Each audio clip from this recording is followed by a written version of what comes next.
California இனி ஈரானுக்கு சொந்தம். அமெரிக்க அதிபர் ட்ரம்ப் சம்மதம் தெரிவித்தாரா?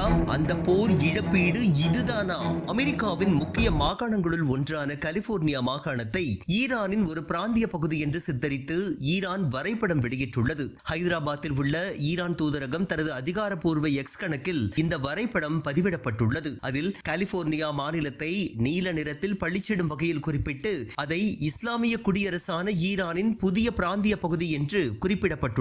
உலகிலேயே அதிக அளவிலான புலம்பெயர்ந்த ஈரானியர்கள் வாழும் இடமாக அமெரிக்காவின் கலிபோர்னியா திகழ்கின்றது. முக்கியமாக லாஸ் ஏஞ்சல்ஸ் கவுண்டியில் சுமார் 1,41,000 ஈரானிய வம்சாவளி அமெரிக்கர்கள் வசிக்கின்றனர். தெஹ்ரான் கலஸ் மற்றும் லாஸ் ஏஞ்சல்ஸின் வெஸ்ட்வுட் பகுதி தெஹ்ரான் கலஸ் என்றும் அழைக்கப்படுகின்றது. தெஹ்ரான் ஈரானின் தலைநகராகும். 1979 ஆண்டில் ஈரானில் நடந்த இஸ்லாமிய புரட்சிக்கு பிறகு ஈரானில் இருந்து இடம்பெயர்ந்த மக்களுக்கு இந்த பகுதி ஒரு முக்கிய மையமாக மாறியது குறிப்பிடத்தக்கது. இந்த நிலையில் ஹார்முஸ் தங்கள் கட்டுப்பாட்டில் உள்ளது என்றும் அதை அமெரிக்காவின் ஒரு பிராந்திய பகுதி என்று அமெரிக்க அதிபர் ட்ரம்ப் அண்மையில் தனது சமூக வலைதளத்தில் வரைபடம் வெளியிட்டு அறிவித்தார். ட்ரம்பின் இந்த நடவடிக்கைக்கு பதிலடி கொடுக்கும் விதமாக அமெரிக்காவின் முக்கிய மாகாணங்களுள் ஒன்றான கலிபோர்னியா மாகாணத்தை ஈரானின் ஒரு பிராந்திய பகுதி என்று சித்தரித்து ஈரான் வரைபடம் வெளியிட்டுள்ளது. கலிபோர்னியா இனி ஈரானுக்கு சொந்தம். அமெரிக்க அதிபர் ட்ரம்ப் சம்மதம் தெரிவித்தாரா?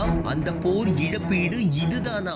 அமெரிக்காவின் முக்கிய மாகாணங்களுள் ஒன்றான கலிபோர்னியா மாகாணத்தை ஈரானின் ஒரு பிராந்திய பகுதி என்று சித்தரித்து ஈரான் வரைபடம் வெளியிட்டுள்ளது. ஹைதராபாத்தில் உள்ள ஈரான் தூதரகம் தனது அதிகாரப்பூர்வ எக்ஸ் கணக்கில் இந்த வரைபடம் பதிவிடப்பட்டுள்ளது. அதில் கலிபோர்னியா மாநிலத்தை நீல நிறத்தில் பளிச்சிடும் வகையில் குறிப்பிட்டு அதை இஸ்லாமிய குடியரசான ஈரானின் புதிய பிராந்திய பகுதி என்று குறிப்பிடப்பட்டுள்ளது. உலகிலேயே அதிக அளவிலான புலம்பெயர்ந்த ஈரானியர்கள் வாழும் இடமாக அமெரிக்காவின் கலிபோர்னியா திகழ்கின்றது. முக்கியமாக லாஸ் ஏஞ்சல்ஸ் கவுண்டியில் சுமார் 1,41,000 ஈரானிய வம்சாவளி அமெரிக்கர்கள் வசிக்கின்றனர். தெஹ்ரான் கலஸ் மற்றும் லாஸ் ஏஞ்சல்ஸின் வெஸ்ட்வுட் பகுதி தெஹ்ரான் கலஸ் என்றும் அழைக்கப்படுகின்றது. தெஹ்ரான் ஈரானின் தலைநகராகும். 1979 ஆண்டில் ஈரானில் நடந்த இஸ்லாமிய புரட்சிக்கு பிறகு ஈரானில் இருந்து இடம்பெயர்ந்த மக்களுக்கு இந்த பகுதி ஒரு முக்கிய மையமாக மாறியது குறிப்பிடத்தக்கது. இந்த நிலையில் ஹார்முஸ் தங்கள் கட்டுப்பாட்டில் உள்ளது என்றும் அதை அமெரிக்காவின் ஒரு பிராந்திய பகுதி என்று